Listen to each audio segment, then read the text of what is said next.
मदह खाने अहले बैत, तुमको हो मुज्दा नार का ए दुश्मनाने अहले बैत। उनकी पाकी का बयां, उनकी पाकी का बयां खुदाए पाक करता है बयां, उनकी पाकी का खुदाए पाक करता है बयां। आया ततहीर से जाहिर है शान अहले बैत। और अल्लामा हसन फरमाते हैं, बेअदब गुस्ताख फिरके को सुना दे हसल, बेअदब गुस्ताख फिरके को सुना दे हसल।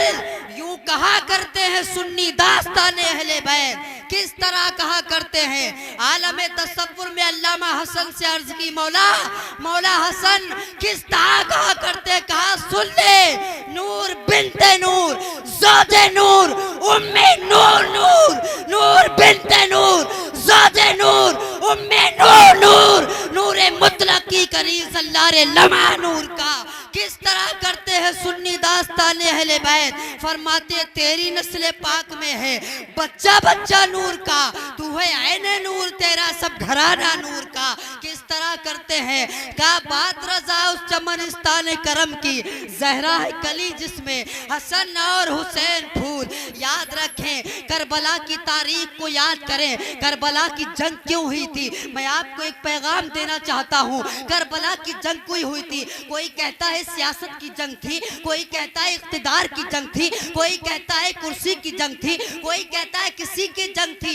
लेकिन आइए इस शहीद आजम कॉन्फ्रेंस से अहमद रजा मंजरी का पैगाम नोट कीजिए कि ना ये सियासत की जंग थी, ना ये कुर्सी की जंग थी, ना ये इख्तिदार की जंग थी, ना ये मुल्क की जंग थी, बल्कि ये जंग थी कुर्सी की जंग। इसलिए नहीं हो सकती दुनिया की कोई कुर्सी, चाहे वो प्रधानमंत्री की कुर्सी हो, चाहे सीएम की कुर्सी हो, मुस्तफा जाने रहमत के कांधों के बराबर नहीं हो सकती।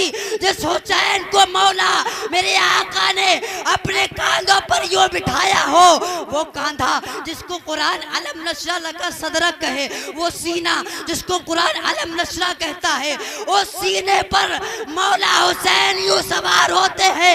हजरत उमर जैसा जलील कद्र सहाबी देख कर रश करता है, हुसैन तेरी सवारी कितनी अच्छी है। मेरे आका इरशाद फरमाते, उमर ये देखते हो सवारी कितनी अच्छी है, ये नहीं देखते सवार कितना अच्छा।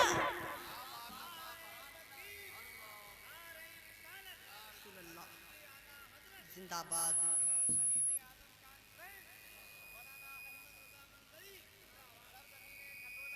मेरे आका ने फरमाया, उमर ये देखते हो सवारी कितनी अच्छी है, ये नहीं देखते सवार कितना अच्छा है। वही मौला हुसैन 10वीं मुहर्रम को जब आशूरे के दिन मौला हुसैन जब करबला में आए थे, इमाम हुसैन रज़ी अल्लाह ताला अन्हु का खतोला वालों तुम जिक्र नहीं करते, तुम सच्ची मोहब्बत तुम ही नहीं करते, बल्कि अगर मौला हुसैन से इंसान तो इंसान जानवर भी हुसैन से मोहब्बत करते हैं। क्या आपने वो वाक़या नहीं सुना, हजरत मौलाए कायनात रज़ी अल्लाह ताला अन्हु के शहीदगान के लिए मेरे आका के दरबार में हिरनी खुद अपने बच्चे को पेश करती है, कहती है आका एक बच्चा शिकारी ने शिकार करके मौला हसन को दे दिया, आपकी बारगाह में पेश किया, आपने हसन को दे दिया। हुसैन का रोना खुदा को गवारा नहीं था, हुसैन के रोने पर हिरनी जंगल से बच्चा खुद लेकर आ गई। कहा आका तुमने हसन को दिया है, हुसैन का दिल ना टूटे, लीजिए ये बच्चा मेरी तरफ से पेश। मौला हुसैन का रोना तो खुदा को गवारा नहीं, वही हुसैन आज करबो बला में आया है।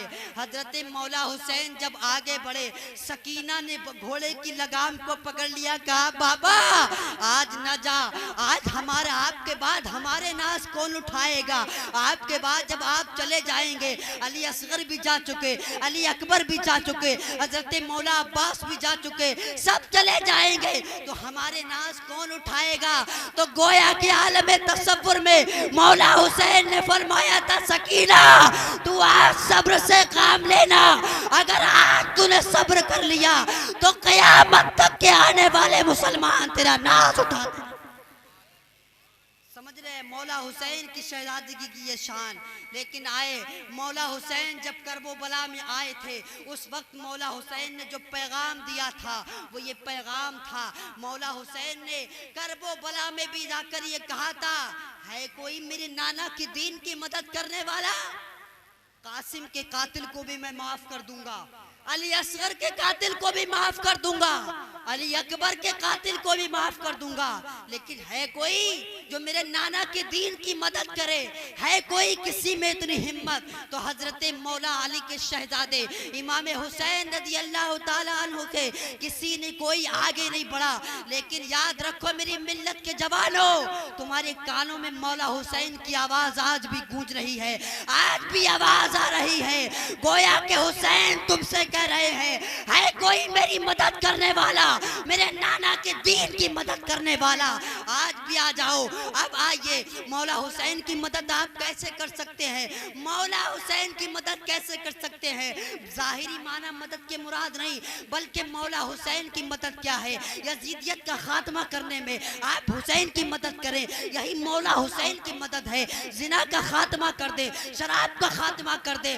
उस दौर में जब यजीद ने ये पुरफतन दौर में यजीद ने ऐसे ऐसे कानून लागू कर दिए थे, कोई कहता था कि महरमात से निकाह करना जायज है, लोग शराब को अपना पेशा बनाए हुए थे। याद रखें उस दौर में इमाम हुसैन ने कहा था, इमाम हुसैन की लड़ाई यजीद से नहीं थी, बल्कि इमाम हुसैन की लड़ाई किरदार यजीद से थी। मौला हुसैन की लड़ाई यजीद से नहीं थी, इसलिए कि बज़ाहिर यजीद तो करबला में मौजूद नहीं था, वो तो दमिश्क के दरबार में बैठा हुआ था। यजीद के किरदार से लड़ाई मौला हुसैन की थी। मेरे मिल्लत के जवानों, अपने किरदार को संभालो। अगर आज आपने अपने किरदार को संभाल लिया तो गोया कि आप सच्चे हुसैनी नजर आएंगे। अल्लाह इरशाद फरमाता है, इन्नमा युरीदुल्लाह लियुज़हिबा अन्कुमुर रिज्स अहलल बैति व युतहिरकुम तत्हीरा। बेशक अल्लाह ताला इरादा फरमाता है, यानी अल्लाह फैसला फरमाता है कि अहले बैते मुस्तफ़ा से हर तरीके की गंदगी को दूर फरमा दे, गोया कि उन्हें खूब साफ सुथरा कर दे। अब जिसको साफ सुथरा मेरे अल्लाह ने किया हो, भला उसको कोई नापाक कैसे नापाक कर सकता है? कत्ले हुसैन असल में मर्गे यजीद है, कत्ले हुसैन असल में मर्गे यजीद है। इस्लाम जिंदा होता है हर करबला के बाद।